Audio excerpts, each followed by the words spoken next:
Selamat sore, perkenalkan nama saya Shirley dari jurusan Accounting 2022. Pada kesempatan kali ini saya akan menjelaskan tentang permintaan dan penawaran.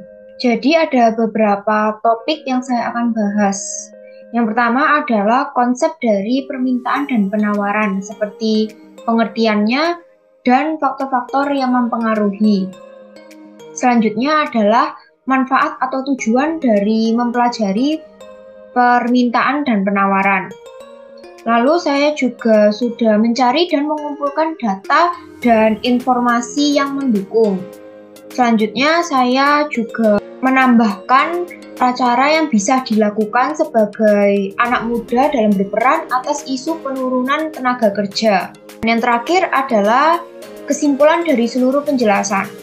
Pengertian dari permintaan adalah keinginan konsumen dalam membeli suatu produk pada berbagai tingkat harga selama periode yang sudah ditentukan. Pada topik yang saya angkat yaitu tenaga kerja, yang dimaksud permintaan di dalam konsep tenaga kerja adalah jumlah lowongan kerja di Pulau Jawa. Faktor-faktor yang mempengaruhi adalah yang pertama, situasi darurat yaitu pandemi COVID-19. Dan yang kedua adalah jumlah lowongan pekerjaan. Pengertian dari penawaran adalah jumlah barang yang produsen jual pada tingkat harga tertentu selama periode yang sudah ditentukan. Topiknya tenaga kerja, maka penawaran yang dimaksud adalah jumlah pencari kerja di wilayah Pulau Jawa. Untuk faktor-faktor yang mempengaruhi adalah yang pertama, kebijakan pemerintah, yaitu salah satu contohnya adalah pembatasan wilayah. Dan yang kedua adalah posisi keuangan rumah tangga, di mana mayoritas masyarakat lebih memilih bekerja dari rumah saja atau WFH. Tujuan dari mempelajari atau mengetahui permintaan dan penawaran adalah yang pertama, untuk mengetahui gambaran umum mengenai kondisi perekonomian di Indonesia, khususnya di Pulau Jawa saat pandemi COVID-19. Dan yang kedua adalah untuk meminimalisir kenaikan PHK di tengah puncaknya pandemi COVID-19. Berikut adalah data-data yang sudah saya kumpulkan. Pertama adalah jumlah lowongan kerja menurut jenis pekerjaan di Pulau Jawa tahun 2021. Lingkari yaitu daerah Jakarta dan Jawa Barat itu menjadi daerah terbanyak jumlah lowongan pekerjaannya. Dan kedua daerah ini itu perusahaannya meminimalisir resiko kerugian akibat tanggungan upah pekerja yang sudah tidak sesuai dengan kebutuhan. Lalu dari data kedua yaitu korelasi permintaan dan penawaran tenaga kerja pada tahun 2021.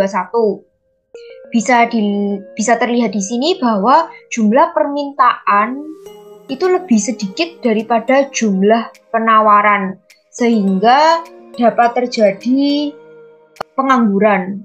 Data yang ketiga yaitu jumlah lowongan kerja menurut jenis perusahaan di Pulau Jawa tahun 2021. Yang tertinggi adalah makanan atau minuman sebanyak 380, karena masyarakat itu lebih memilih makanan dari rumah saja daripada memesan dari luar karena takut terkena COVID. Dan jumlah lowongan pekerjaan yang paling sedikit adalah di bidang kesehatan atau farmasi, karena pemerintah di Indonesia itu sangat membutuhkan untuk mengurangi tingkat kematian dan tingkat penyebaran COVID di Indonesia. Lalu yang terakhir adalah data dari BPS yang menyatakan bahwa terdapat 29,12 juta pekerja terkena dampak dari pandemi COVID-19. Di antaranya ada orang yang menganggur, lalu yang masuk bukan angkatan kerja, lalu orang yang sementara tidak bekerja, orang bekerja dengan kebijakan pengurangan jam kerja dari pemerintah. Saya juga meringkas 3 poin utama. Yang pertama adalah Provinsi Jawa Barat dan Jakarta. Tingkat pengangguran terbuka dan jumlah lowongan tertinggi dengan masing-masing sebesar 8,9% dan 8,5%. Yang kedua adalah korelasi permintaan dan penawaran. Analisis ini itu untuk melihat hubungan antara penawaran dan permintaan, di mana peningkatan permintaan itu diikuti dengan peningkatan penawaran. Dan yang terakhir adalah grosir atau retail, salah satu jumlah jenis lowongan kerja yang paling tinggi karena permintaan dan daya beli menurun akibat pandemi, sehingga dapat terjadi PHK atau pemutusan hubungan kerja. Nah, bagaimana sih kita sebagai anak muda ini bisa meningkatkan perekonomian yang ada di Indonesia?